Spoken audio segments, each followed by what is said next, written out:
Hello everyone, I am Ajay Singh and I am your commerce teacher.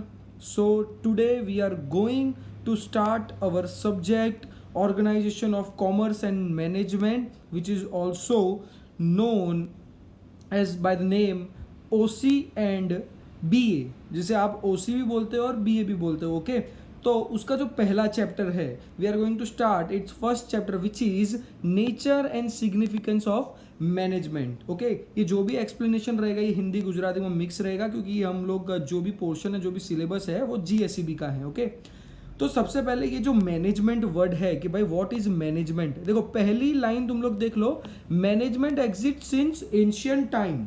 मतलब वो ancient time से है, मतलब बहुत पहले से है. ओके, कैसे पहले से है, तो इसमें देखो भाई, man use food by hunting and fishing. Okay, अब देखो यार तुम लोग फूड, पहले के टाइम पे फूड के हंटिंग करना पड़ता था, शिकार करना पड़ता था यार. तो शिकार भी ऐसा नहीं ना कि भाई खुद चल के आ जाएगा कि भाई आओ મને કાપો, એવું તો નથી થવાનું ને. માછલી પકડવા બી જવાનું છે તો પછી એ લોકો ડાયરેક્ટલી એમ તો નહીં કહે ભાઈ આવો મને મારને ખા. ઓકે, એના માટે બી શું જોઈતું છે, એક પ્રોપર પ્લાનિંગ જોઈએ. ओके, ये प्लानिंग केवी રીતના થાય, वो प्लानिंग कैसे होती है. ओके, जब दो तीन इंसान मिलते हैं कि भाई एक ट्रैप बनाएंगे, लोग जाली बनाएंगे, पानी में डालेंगे, एक दूसरे के साथ कोऑर्डिनेट करके भाई कौन से टाइम पे कब कैसे उठाना है, सब कुछ, मछली को जाल में किस तरह फंसाना है, सब कुछ ये सब कैसे होगा, प्लानिंग से होगा. तो ये भी एक मैनेजमेंट का पार्ट है. मतलब पहले उन लोग को पता नहीं था कि भाई उन लोग मैनेजमेंट के स्किल में इतने अच्छे हैं. ओके, लेकिन आज के टाइम पे हमें पता चल चुका है. ओके, अगर बिजनेस सोल प्रोप्राइटरशिप हो, ओके, मतलब सिंगल आदमी हो, पान की लारी हो, ओके, अभी उसमें ज़्यादा प्लानिंग करने की जरूरत नहीं पड़ती, कोऑर्डिनेट करने की जरूरत नहीं पड़ती. क्यों भाई, एक आदमी है, पान लाना है, पत्ते लाने हैं, मसाला मारना है, बस हो गया, पान तैयार. सोल प्रोप्राइटरशिप इससे थोड़ा कहीं ऊपर है. लेकिन अगर हम बात करें बड़ी बड़ी कंपनी की, तो उसमें मैनेजमेंट बहुत इंपॉर्टेंट रोल प्ले करता है. किस तरह, अगर कंपनी बड़ी है तो वहाँ पे उनको प्रॉब्लम भाई कितने एम्प्लॉय को हमें, मतलब कौन से एम्प्लॉय को कौन सा काम देना है. ओके, कितना कैपिटल हमें चाहिए बिजनेस रन करने के लिए. ओके, कितना प्रोडक्शन, कितना सेल्स, ये सब हम लोग को इन सब का प्रॉपर हिसाब रखना पड़ेगा. और ये सब चीज़ के लिए हमें क्या करना पड़ेगा, एक्सपर्ट हायर करने पड़ेंगे कि भाई ये सब चीज़ के वो ध्यान रख सके. ओके, तो ये सारे, ये जो है वो हम पढ़ने वाले हैं ये चैप्टर में. Meaning of management, nature of management, important क्या है मैनेजमेंट का. देखो मैनेजमेंट यार इन सिंपल टर्म, एक एग्जांपल देता हूँ. एक बिजनेस है जहाँ पे एक मालिक टॉप पे बैठा रहता है. ओके, उसके अंडर बहुत सारे लोग हैं जो काम करते हैं उसके लिए. ओके, अब ये सब चीज़ होता किस लिए है, to accomplish of their work, to accomplish their common goal. मतलब एक मेन ऑब्जेक्टिव रहता है. ये जो अकम्प्लिशमेंट ऑफ ऑब्जेक्टिव, ये जो मैं वर्ड बोल रहा हूँ ना, ये पूरे बुक में है तुम्हारे. ओके, ये जो अकम्प्लिशमेंट ऑफ ऑब्जेक्टिव है ये पूरे बुक में है, तो इसको ध्यान से सुन लो कि सारे एक गोल होता है. ओके, फॉर एग्जांपल इस साल मेरे कंपनी का गोल है कि मेरे को 5 करोड़ का सेल्स करना है. ओके, 5 करोड़ का सेल्स करना है, तो मेरे सारी प्लानिंग, मेरा जो भी काम होगा पूरे साल का, वो 5 करोड़ के सेल्स को पाने के पीछे लग जाएगा. ओके, तो यहाँ पे आता है मैनेजमेंट कि भाई किसको कितना काम देना है, कितना प्रोडक्शन करना है, कितना कैपिटल चाहिए ये सेल्स करने के लिए. तो ये सब काम करता है हमारा मैनेजमेंट. ओके, जैसे जैसे चैप्टर आगे बढ़ेगा हम लोग डिटेल में समझते जाएंगे. अब जो हमारा अगला टॉपिक है, ओके, इसमें इंपॉर्टेंट एक है मीनिंग ऑफ मैनेजमेंट. इसमें दिया है कि man is a social animal, he lives in group. Yes of course we live in group. He receive cooperation of others to achieve objectives. हम लोग दूसरे के हेल्प से हमारे ऑब्जेक्टिव हासिल कर सकते. भाई कोई भी अपने आप पे नहीं रह सकता. ओके, अगर आप एक दिन आपका स्टार्ट हो तो पूरे दिन आप कितने लोगों से मिलते हो, कितने लोगों से काम लेते हो और कितने लोगों का काम करते हो. ओके, तो ये लाइन सेंस कर बनती है. To know the concept of management it become necessary to understand the meaning of management. Okay, let us understand the meaning of management. Okay, बहुत सारे लोग हैं जिन्होंने अपनी अपनी डेफिनेशन रखी है. उसमें से ये एक मस्त है, शॉर्ट एंड सिंपल, कि भाई management is the art of getting things done through others. समझाने की जरूरत नहीं है, एकदम क्लियरली सिंपल लैंग्वेज में लिखा है. मैनेजमेंट इज आर्ट, मैनेजमेंट एक ऐसी कला है ऑफ गेटिंग थिंग्स डन, मतलब अपनी चीज़ें, थिंग्स डन थ्रू अदर्स, मतलब दूसरों के हेल्प से अपना काम किस तरह हो सकता है, उसको बोलते हैं हम लोग मैनेजमेंट. ये एक कला है. ओके, दूसरे भी हैं, इन सबको आप रीड कीजिए. ओके, अभी नेचर ऑफ मैनेजमेंट क्या है, अभी आप धीरे धीरे समझने वाले हो कि भाई what is management. Nature of management, उसमें सबसे पहला है universal process. Nature of management क्या है, यूनिवर्सल प्रोसेस, मतलब इट इज एवरीवेयर, हर जगह है वो, ये बધી જ जगह છે। It is universal process. Management required people are working in group for the accomplishment of objective. यहाँ पे देखो ये चीज क्या है, people are working in group, मतलब लोग काम, अभी देखो यार एक इंडस्ट्रीज है, वहाँ पे बहुत सारे लोग काम करते हैं ना यार, फैक्ट्री, आपके मम्मी पापा भी काम करते होंगे, बहुत सारे लोग एक साथ काम करते हैं कॉमन गोल के लिए।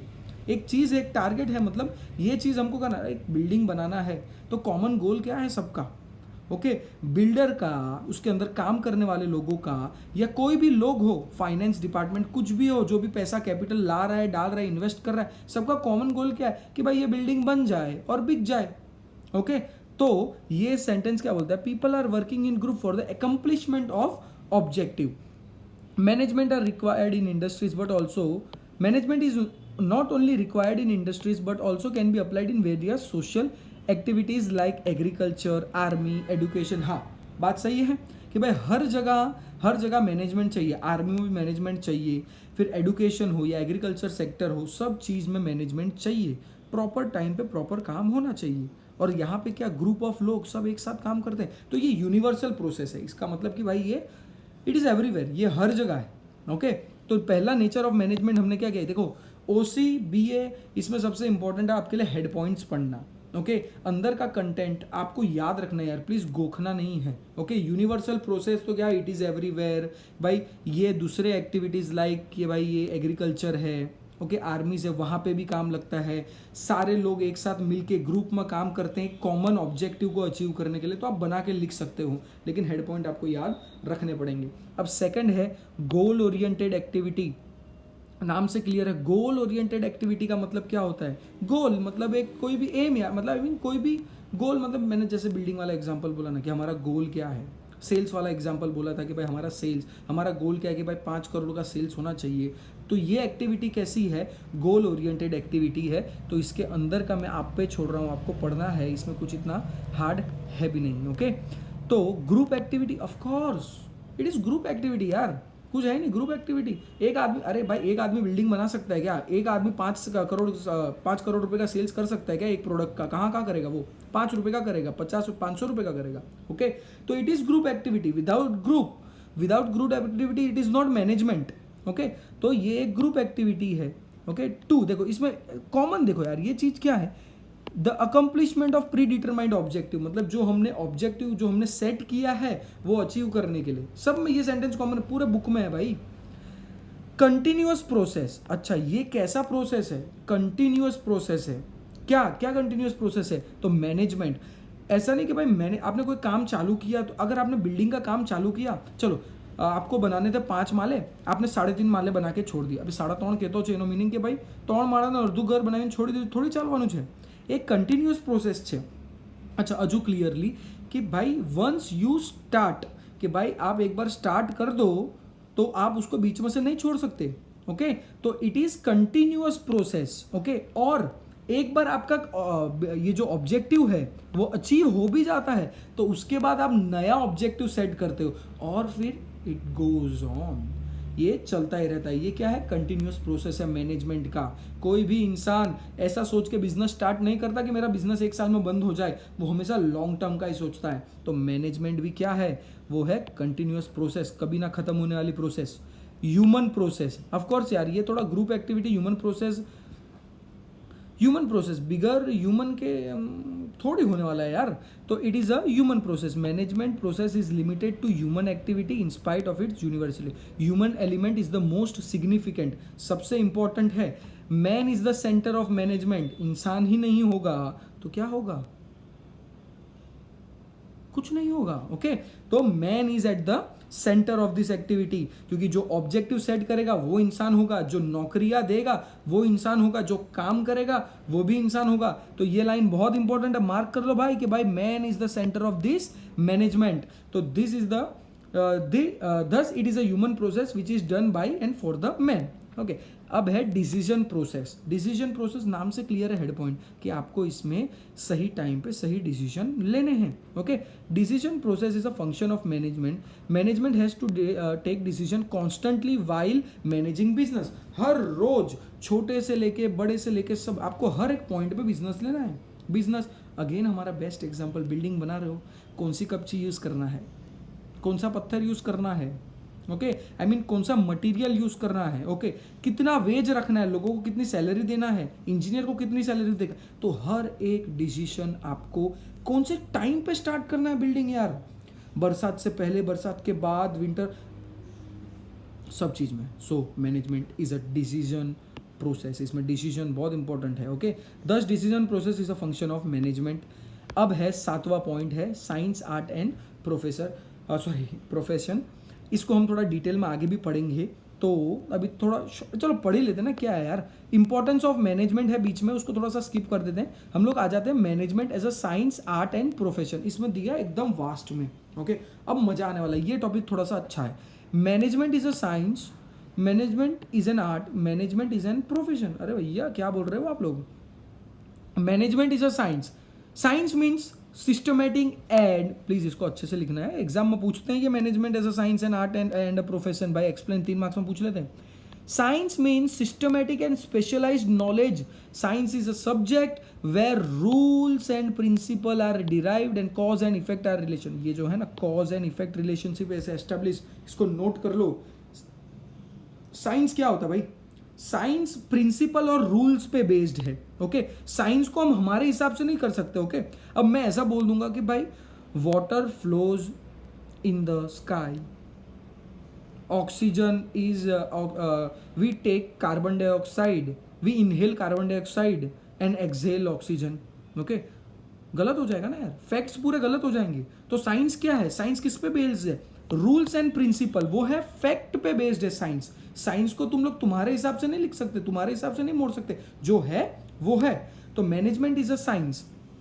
ओके वो किस तरह से, बाई कॉज एंड इफेक्ट, वो जो थर्ड लॉ है ना कॉज एंड इफेक्ट वाला, cause and effect relationship is established, किस तरह, तो हम next paragraph, cause and effect relation मतलब आप जिस तरह का काम करोगे उस तरह का आपको इनपुट मिलेगा। और अच्छा काम करोगे अच्छा इनपुट मिलेगा, हो गया ना cause and effect relationship. Management too has characteristic of science, किस तरह, such as systemized body of knowledge, universality, cause effect relationship based on collection of facts, analysis and experiment. Like science, management has its own specific principle. Through this principle, coordination of human resource, machine capital. Okay देखो यार कोई भी है सब कुछ इसको एक characteristic है क्या भाई, मैनेजमेंट में भी एक साइंस का कैरेक्टरिस्टिक है, जैसे कि भाई वो भी फैक्ट बेस्ड रहता है कि भाई आपको कोई भी काम स्टार्ट करने से पहले उसका सारा नॉलेज इकट्ठा करना पड़ता है, उसका रिसोर्सेज, उसके लिए मतलब कौन सी चीज़ें लगेगी। ओके उस सब के बेस्ड पे आपको कुछ एक्ट करना रहता है। ओके तो इसलिए बोला कि भाई मैनेजमेंट इज अ साइंस। देखो यहाँ पे डॉक्टर जॉर्जवा ने एक चीज़ कहा है कि science teaches one to know. Science किसी इंसान को बताता है टू नो, कुछ जानना, फैक्ट। ओके जो भी आपको फैक्ट पता चलता है वो साइंस के थ्रू पता चलता है ना कि भाई पानी पीना है, सांस को, मतलब ये तो तुम लोग करते हो, सॉरी ये थोड़ा गंदा एग्जांपल हो गया था। मतलब science teaches one to know, क्योंकि नए नए इन्वेंशन होते रहते हैं। ओके कभी किसी ने ऐसा सोचा भी नहीं था कि भाई एक दिन इलेक्ट्रिसिटी आया, एक दिन आप और मैं इस तरह बात कर रहे होंगे थ्रू ऑनलाइन। ओके ये सब किसकी वजह से, ये साइंस विज्ञान हमको बताता है कि भाई जानने की नई नई चीज़ें बताता रहता है। ओके तो science, management is an art, management एक कला है। हमारा फेवरेट डेफिनेशन कि भाई मैनेजमेंट मतलब मैनेजमेंट इज टू डन, मतलब डन थ्रू अदर्स, क्या कहता है वो, सॉरी मैं भूल गया था थोड़ा सा डेफिनेशन क्या था वो, बेइज्जती हो जाती है। Management is the art of getting art, देखो यहाँ पे आ गया, management is the art of getting things done through others. Okay तो मैनेजमेंट एक आर्ट है, तो उसके बारे में भी हम देख लेते। भाई ये एग्जाम में आता है, भाई ये पूछना है, पढ़ना है अपने को। Art means employment of skills and expertise, but to implement the skill one should know have also theoretical knowledge. Art मतलब कला, स्किल एंड एक्सपर्टीज, एक्सपीरियंस्ड बोलते हैं ना कि स्किल काबिलियत, वो कारीगर लोग बोलते हैं हम लोग, स्किल्स एंड एक्सपर्टीज। और वन शुड मतलब ये इम्प्लीमेंट करने के लिए one should also know theoretical knowledge भी होना चाहिए। खाली प्रैक्टिकल एप्लीकेशन ऑफ मतलब खाली प्रैक्टिकल एप्लीकेशन रूल्स और प्रिंसिपल ये सब होना जरूरी नहीं है, उसको किस तरह करना है थियोरिटिकल नॉलेज भी जरूरी है। Technical art is also necessary to, ये सब थोड़ा अपने को आपको खुद से पढ़ने का है। Art teaches one two do, art हमको क्या सिखाता है, वन टू डू। साइंस हमको क्या बताता है, वन टू नो। और आर्ट क्या कहता है, वन टू डू, किस तरह हमें काम करना है। देखो साइंस का काम है फैक्ट्स एंड डेटा ये सबको एनालाइज करना और मतलब फैक्ट के बेस पे एक्ट करना, ओके। और आर्ट मतलब एक्चुअल इम्प्लीमेंट करना, कोई काम करना with the help of your skill and expertise. और लास्ट में है management is a profession, okay. For मेरे जैसे लोगों के लिए, आई एम अ टीचर, तो मेरे लिए मैनेजमेंट एक प्रोफेशन है, ओके। मैं कोई स्कूल में पढ़ाऊँ या ट्यूशन पढ़ाऊँ, ओके, तो मैं भी मैनेज कर रहा हूँ, ओके। स्कूल में मैं एक टीचर हूँ तो management. Doctor, CA chartered accountant जो अकाउंट हैंडल करता है बिजनेस का कोई भी इंसान का, कंपनी का, तो management is a profession who is specialised knowledge in specified field. Doctor, तो डॉक्टर अकाउंट्स थोड़ी लिखेगा, स्पेशलाइज्ड फील्ड। डॉक्टर का काम क्या है, सब करना।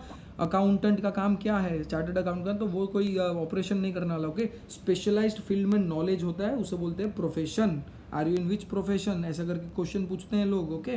तो कोई होता है टीचर, कोई होता है डॉक्टर, तो management is also a profession. चलो हम लोग हमारा आंसर कंटिन्यू करते हैं भैया। तो यही है शॉर्ट में कि भाई management is science, art and profession. Science मतलब वो फैक्ट पे बेस्ड, फैक्ट को फॉलो करता है कि भाई, और डेटा कलेक्शन भाई क्या है, सब कुछ फैक्ट पे एक्ट करता है, ओके। और आर्ट मतलब एक्चुअल इम्प्लीमेंटेशन। प्रोफेशन मतलब आपको अभी समझाया कि भाई मैनेजर हो गए, one who manage the business, accountant हो गए, डॉक्टर हो गए, हॉस्पिटल मतलब अगर हॉस्पिटल में हो तो डॉक्टर एक प्रोफेशनल है, okay. Importance of management, okay, necessary in every field, हर फील्ड में जरूरी है। Optimum necessary in every field, okay. Management हर जगह यार भाई, हर जगह घुसा हुआ है मैनेजमेंट। बोलते ना कि भाई मैनेजमेंट बराबर नहीं है उधर का, ऐसा हमने बहुत बार घर पे भी सुना होगा कि भाई पहली स्कूल में मैनेजमेंट बराबर नहीं ता मैनेजमेंट नहीं बराबर। तो यही होता है मैनेजमेंट इज एवरी फील्ड। अब क्या बोलूँ मैं, खुद ही पढ़ लो, religion, defence, social, education, sports, सब जगह। Optimum utilisation of resource, optimum utilisation of resource मतलब ये इंपॉर्टेंट है कि भाई हमारे पास जितना भी रिसोर्स है काम करने के लिए उसका ऑप्टिमम यूटिलाइजेशन होना चाहिए। मतलब पूरा वपराश यानी पूरा यूज होना चाहिए, कुछ भी वेस्ट नहीं जाना चाहिए। That is known as optimum utilisation of resource. तो ये एक सबसे बेस्ट पार्ट है मैनेजमेंट का कि वो कोई भी रिसोर्स का ऑप्टिमम यूटिलाइजेशन करती है, जो land, capital, raw material, personal, इंसान से पूरे से काम लेती है भाई। फॉर एग्जांपल कि भाई आप लोग को 8 से 5 तो 4:30 बजे नहीं जाने देंगे, वो आधा घंटा बाकी है तो फिर भी आपको कुछ ना कुछ काम करने को बोल देंगे कि भाई ये कंपनी का अकाउंट्स में हो गया तो चलो ये इसको थोड़ा लिख दो, इसको लिख दो, ओके। तो ऑप्टिमम यूटिलाइजेशन ऑफ लैंड का भी, ओके, रिसोर्सेज। उन लोग स्क्रैप से भी पैसा कमाते हैं, स्क्रैप को बेच के भी। उसके बाद है अकम्प्लिशमेंट ऑफ ऑब्जेक्टिव, बार बार बोल चुका हूँ, पूरे बुक में है। हम सब कर क्यों रहे हैं, एक कॉमन गोल है सबका, उसको अचीव करने के लिए, ओके। अकम्प्लिशमेंट ऑफ ऑब्जेक्टिव, तो ये जो इंपॉर्टेंस ऑफ मैनेजमेंट है उसमें है अकम्प्लिशमेंट ऑफ ऑब्जेक्टिव। और ये कैसे पॉसिबल है, तो with the help of optimum utilisation of resource. Useful for the success of business. ले भैया अब तक क्या कर रहे थे, ओके, ऑफ कोर्स यार, ऑप्टिमम यूटिलाइजेशन ऑफ रिसोर्स करेंगे तो ऑब्जेक्टिव हमारा अचीव होगा, तो ऑटोमेटिकली हमारा जो बिजनेस है वो क्या होएगा, सक्सेसफुल होगा ही, ओके। स्टार्ट करोगे आप एक स्मॉल स्केल इंडस्ट्रीज से, ओके, फिर आपका वो करेगा मीडियम साइज में, फिर वो जाएगा हैवी इंडस्ट्री में, फिर आप एक कंपनी फॉर्म करोगे यार विद द हेल्प, अगर मैनेजमेंट बराबर हुआ तो। मैनेजमेंट बराबर नहीं हुआ तो एक कंपनी भी एक स्मॉल स्केल बन सकती है, मतलब बर्बाद हो सकता है। तो इट्स ऑल अबाउट मैनेजमेंट, कि आपके अंदर कैसे लोग काम कर रहे हैं, आपने किसको कौन सा काम दिया है, वो बराबर कर रहे हैं नहीं कर रहे हैं, तो management is very important, okay. Increase in job opportunity, of course job opportunity में इंक्रीज होगा मैनेजमेंट, क्योंकि अगर मैनेजमेंट कोई भी मैनेजमेंट कहाँ होता है, जहाँ कोई बिजनेस होता है। अगर जहाँ कोई बिजनेस होगा तो वहाँ man is at the centre of the business, तो जहाँ लोग मतलब मैन सेंटर पे है तो वहाँ पे लोगों की जरूरत पड़ेगी, तो ऑटोमेटिकली वहाँ पे जॉब अपॉर्चुनिटी भी बढ़ेगी, okay. Very efficient becomes responsible, okay. चलो, इंक्रीज इन प्रॉफिट, कुछ नहीं बोलना मुझे, आप खुद समझ जाओ। Increase in profit. Social benefit कैसे होगा, अभी हमने ऊपर पढ़ा ना, इंक्रीज इन जॉब अपॉर्चुनिटी। अगर कहाँ पे कोई बिजनेस सेट हुआ है तो ऑफकोर्स लोगों को जॉब मिलेगा, ओके तो ऑटोमेटिकली सोशल बेनिफिट तो है ही कि भाई लोगों को काम मिल रहा है। By using resource of the society manager works in the, okay resource के हेल्प से हम सोसाइटी के फेवर में काम करते हैं, अच्छा प्रोडक्ट निकालेंगे, लोगों को जॉब मिलेगा, अच्छा प्रोडक्ट मिलेगा, अच्छे दाम में प्रोडक्ट मिलेगा, तो ऑटोमेटिकली सबका क्या होगा, वेलफेयर होगा। Okay business you produce goods and service at low cost, this will provide goods at reasonable भाव में। समझ गए ना भाई, बना के, ओके कि भाई बना के आप लिख सकते हो यार ये पॉइंट, सोशल बेनिफिट वाला। और लास्ट में है नेशनल मोटिव। नेशनल, अब आपका बिजनेस बढ़ेगा, ओके तो ऑटोमेटिकली देश का भला होगा। ऐसे बहुत सारे बिजनेस यूनिट हैं कंट्री में, बहुत सारे बिजनेस यूनिट, बहुत सारे लोगों को एम्प्लॉयमेंट अपॉर्चुनिटी लोगों के पास पैसा आता है, उनका स्टैंडर्ड ऑफ लिविंग बढ़ता है, तो ऑटोमेटिकली देश का भी भला होता है। तो national motive. Okay sum up करता हूँ, थोड़ा हमने देखा है, मिक्स लेक्चर है, मैनेजमेंट क्या है वो थोड़ा जानने की कोशिश किया। प्लीज़ हम लोग है ना, बहुत बड़ा है, लाइन टू लाइन तो नहीं जा सकते यार, तो खुद थोड़ा थोड़ा पढ़ना, कुछ हार्ड नहीं है। हमने मीनिंग ऑफ मैनेजमेंट देखा कि भाई मीनिंग ऑफ मैनेजमेंट क्या है, management is an art of getting things done through other with the help of others, group activity है, man is at the centre. उसके बाद हमने नेचर पढ़ा, प्लीज़ हेड पॉइंट पढ़ो, universal process, goal oriented activity important है ये। उसके बाद इंपॉर्टेंस ऑफ मैनेजमेंट पढ़ा कि भाई उसका इंपॉर्टेंस क्या है, और उसके बाद एक आंसर पढ़ा जो बहुत ज़्यादा इंपॉर्टेंट है, वो है management as a science and art and a profession. तो 3 आंसर आज हमने कवर किए हैं, आई मीन ये वीडियो में कवर किया है। वो है कि भाई अच्छा sorry, management is a profession, उसमें ये कुछ और हेड पॉइंट्स हैं तो वो भी थोड़ा कर। रिक्वायरमेंट ऑफ स्पेशलाइज्ड नॉलेज, जैसे कि मैंने आपको बात किया था कि भाई डॉक्टर ऑपरेशन नहीं करेगा, आई मीन लोगों का इलाज करेगा, अकाउंटेंट अकाउंट्स चेक करेगा, तो पर्टिकुलर फील्ड में उसका स्पेशलाइज्ड नॉलेज होना चाहिए। ये नहीं कि भाई किसी को भी आप बोल सकते हो कि भाई तू चार्टर्ड अकाउंटेंट है, मतलब स्पेशलाइज्ड नॉलेज होना जरूरी है। एग्जाम्पल दिया है LLB degree for the profession of lawyer, for MBA for business administration, समझ गया, ओके BBA और बैचलर ऑफ बिजनेस एडमिनिस्ट्रेशन। तो specialised knowledge is required, eligibility है। Increase in knowledge and research, okay like other profession in management due to experience, okay ये experienced वालों की बहुत demand है। ओके मैनेजमेंट दूसरे प्रोफेशन की तरह ही मैनेजमेंट में भी इंक्रीज इन नॉलेज, जैसे जैसे आप काम करोगे आपके नॉलेज में इंक्रीज होगा, रिसर्च आपका जो भी आप रिसर्च है उसमें भी इंप्रूव होगा, ओके और इट विल हेल्प यू।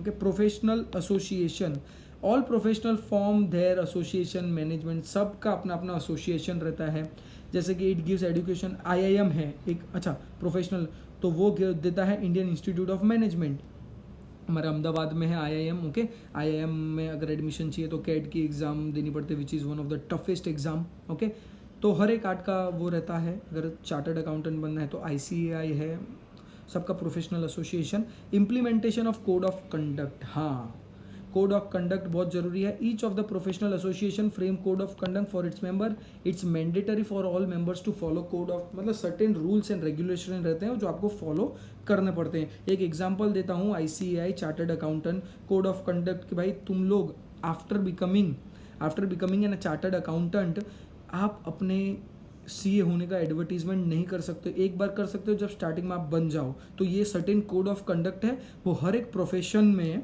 बनाए जाते हैं और सबको उसे फॉलो करना पड़ता है। मोरल रिस्पॉन्सिबिलिटी, देखो मोरल रिस्पॉन्सिबिलिटी में डायरेक्ट जा रहा हूँ कि भाई example, a chartered accountant must be loyal to his clients and should not disclose any information of his client. Okay moral responsibility भी होनी चाहिए। एक चार्टर्ड अकाउंटेंट है तो उसको अपने क्लाइंट के प्रति लॉयल रहना चाहिए कि भाई उसके क्लाइंट का इन्फॉर्मेशन किसी थर्ड पार्टी को ना दे। ओके उसी तरह सारे प्रोफेशन में ये होता है कि भाई मॉरल रिस्पॉन्सिबिलिटी होना ज़रूरी है। ओके अब नेक्स्ट टॉपिक में, नेक्स्ट वीडियो में हम कवर करेंगे लेवल ऑफ मैनेजमेंट। तो आज के वीडियो में हमने किया कि भाई meaning of management, ancient time वाले से लेके वो सब चीज़ गेटिंग डन थ्रू। फिर उसके बाद हमने किए हैं नेचर ऑफ मैनेजमेंट, उसके बाद हमने किया कि भाई इंपॉर्टेंस ऑफ मैनेजमेंट और management as a science art and profession. इतना आपको पढ़ना है, सबके हेड पॉइंट्स लिखो, अंदर का कंटेंट करो, खुद बनाओ, खुद के पॉइंट्स लिखो, कोई प्रॉब्लम नहीं। Okay thank you very much. Next